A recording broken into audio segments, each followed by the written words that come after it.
Hello friends, आपका एक बार फिर से स्वागत है आपके अपने यूट्यूब चैनल आकांक्षा ट्यूशन में, जहां पर आपको अरिहंत नवोदय क्लास 6 का कंप्लीट सॉल्यूशन मिलता है। आज की वीडियो में हम लोग बात करने वाले हैं लासा तथा मासा से संबंधित कुछ महत्वपूर्ण तथ्य। मतलब लासा और मासा के कुछ महत्वपूर्ण टॉपिक के बारे में बात करेंगे। देखिए, अभाज्य संख्याओं का मासा एक होता है। जब भी आपके सामने कोई क्वेश्चन दिया गया हो, उसमें दो संख्याएं हो या तीन संख्याएं हो और उनका मासा आपसे पूछा जाएगा, तो वो मासा आपका हमेशा क्या होगा? एक होगा। जैसे हमारे पास एक नंबर हो 7 और एक नंबर हो 11, ये दोनों कैसी हैं? अभाज्य संख्याएं हैं, मतलब ये प्राइम नंबर है, तो इनका मासा कितना होगा? एक होगा। ठीक है। और दूसरी चीज मैं लासा के बारे में बता दूं कि जो लासा होगा वो इन दोनों का गुणनफल होगा। 7 × 11 बराबर में 77। कहने का मतलब है कि अभाज्य संख्याओं का मासा एक होता है और जो लासा होता है वो उनका आपस में गुणनफल होता है। बात समझ में आ गई? मेरे पास दो संख्या है, अगर मैं और ले लूं कि मेरे पास एक संख्या है 5 और एक संख्या है मेरे पास 13। देखिए, दोनों संख्याएं ये आपकी कैसी हैं? अभाज्य हैं। जब ये दोनों अभाज्य हैं तो इनका मासा जो होगा, इनका जो मासा होगा वो तो एक होगा, और लेकिन जो इनका लासा होगा, लासा वो इनका आपस में गुणनफल होगा, मतलब इनका गुणा होगा। 13×5 = 65। ठीक है, बात समझ में आ गई आपके? तो ये होता है सबसे पहला टॉपिक के बारे में मैंने बात कर ली। अब चलते दूसरे टॉपिक पे। दो या दो से अधिक संख्याओं का मासा उन संख्याओं से बड़ा नहीं हो सकता है। बिल्कुल सही बात है। जैसे मेरे पास दो संख्या है 14 और एक है 42। ठीक है, तो इनका जो मासा होगा वो इनसे छोटा ही होगा। क्यों? क्योंकि जो मासा होता है वो मासा दी गई संख्याओं को पूरी तरीके से विभाजित कर देता है। तो इनका जो मासा होगा वो 14 होगा, क्योंकि 14 के टेबल में ये भी आता है और 14 के टेबल में ये भी आता है, तो इनका मासा होगा 14। अब देखिए, 14 इन संख्याओं से बड़ा तो है नहीं, ये तो लिखा है कि उन संख्याओं से बड़ा नहीं हो सकता है। बराबर हो सकता है एक संख्या के, लेकिन दोनों से बड़ा नहीं हो सकता। अगर मैं और संख्या लेना चाहूं, ये हमारे पास दो संख्याएं हों 56 और 63, तो इनका जो मासा आएगा, इनका मासा आएगा 7। आप चाहें तो फाइंड आउट कर सकते हैं, निकाल सकते हैं। तो देखिए, मासा क्या आया इनका? 7 आया, जो इन दोनों संख्याओं से छोटा है। कहने का मतलब यही है कि कभी भी आप मासा निकालोगे तो वो उन संख्याओं से बड़ा नहीं हो सकता है। टॉपिक नंबर 3, दी गई संख्याओं में यदि एक संख्या दूसरी संख्या का गुणनखंड हो तो छोटी संख्या स्वयं ही मासा होगी। ये आपका ये वाला क्वेश्चन से मैच कर रहा है। जैसे हमारे पास दो संख्याएं हो 14 और 42, लिखा हुआ है कि एक संख्या दूसरी संख्या का गुणनखंड हो। देखिए, ये 14 जो है वो इसका गुणनखंड है। क्यों? क्योंकि 14 की टेबल में ये चीज आती है, 14 के बारे में चीज आती है ना, और 14 खुद के बारे में आता है। तो वही वो कह रहा है कि अगर दोनों संख्याओं में एक संख्या दूसरी संख्या गुणनखंड हो तो छोटी संख्या स्वयं ही मासा होगी। तो यहां पर 14 ही मासा होगा। मैं एक एग्जाम्पल और ले लूं कि 24 और 72, ये तो हमारे पास दो संख्या हो गई।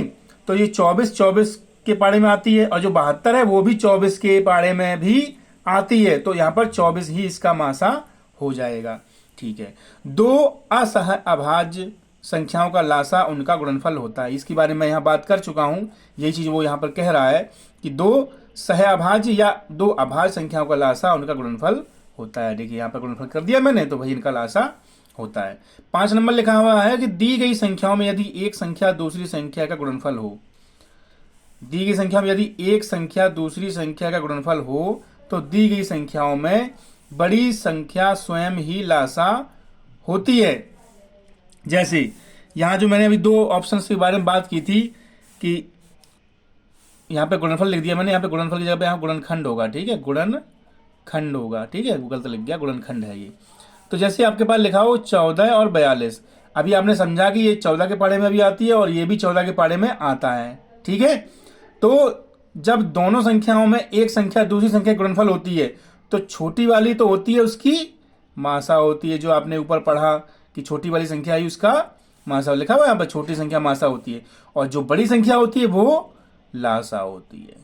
बात समझ में आ रही है? जब आपके पास दो संख्या, जैसे हमारे पास ये वाली संख्या और है 24 और 72, तो देखिए 24 के पहाड़े में भी आता है और 72 भी आता है 24 के पहाड़े में। तो छोटी वाली संख्या ये तो इसकी मासा हो गई थी इन दोनों की, लेकिन जो बड़ी संख्या होगी वो इन दोनों की लासा हो जाती है। ये आपकी 5 नंबर ऑप्शन बोल रहा है। 6 नंबर में लिखा है कि पहली संख्या गुणा दूसरी संख्या बराबर लासा गुणा मासा। ये एक फार्मूला होता है, जैसे मैंने अभी आपके सामने संख्या ली थी ये वाली, ठीक है, 14 और 42। ये पहली संख्या है, ये दूसरी संख्या है। तो कहने का मतलब पहली संख्या गुणा दूसरी संख्या, मतलब 14 गुणे 42 और बराबर में लासा गुणे मासा। लासा इसका क्या हुआ था, 42 हुआ था, और इसका मासा क्या बताया था मैंने, 14 बताया। देखिए दोनों साइड एक जैसी चीज लिख के आ गई, 14 गुणे 42 और 42 गुणे 14, दोनों एक ही जैसी चीज तो है। तो ये एक फॉर्मूला होता है, पहली संख्या गुणे दूसरी संख्या बराबर लासा गुणे मासा। तो इस तरीके से आप चेक कर सकते हैं। आपके पास क्वेश्चन आएगा कि दो संख्याओं में पहली संख्या ये है, दूसरी संख्या ये है, इनका लासा ये है, तो मासा क्या होगा।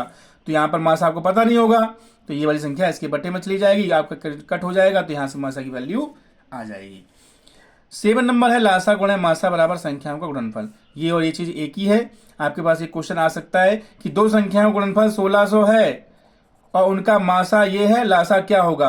तो अगर लासा पता है तो लासा का इसमें भाग कर दो तो मासा पता चल जाएगा, और अगर मासा आपको पता है तो मासा का इसमें भाग कर देना तो लासा पता चल जाएगा। ठीक है।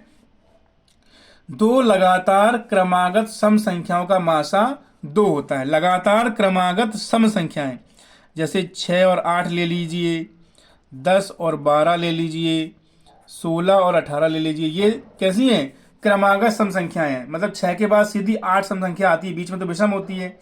6 और 10 आप नहीं ले सकती, वो क्रमागत नहीं रहेंगी। क्रमागत मतलब उसके जस्ट अगली संख्या जो सम हो।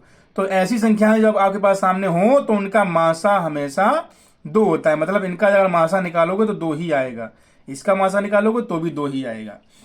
दो लगातार क्रमागत विषम संख्याओं का मासा सदैव 1 होता है। अगर लगातार विषम संख्या ले लो, जैसे 3 और 5 ले लिया, 7 और 9 ले लिया, 13 और 15 ले लिया, ये लगातार विषम संख्या है, तो इनका मासा सदैव 1 होता है। आपको कुछ भी सॉल्व नहीं करना है, सीधा लिख देना कि इनका मासा 1 है। ठीक है। तो अगर आपको हमारी वीडियो पसंद आई हो तो हमारे वीडियो को लाइक कीजिए, हमारे चैनल को सब्सक्राइब कीजिए। तो आज की वीडियो में सिर्फ इतना ही, मिलते हैं अगले वीडियो में, तब तक के लिए थैंक यू।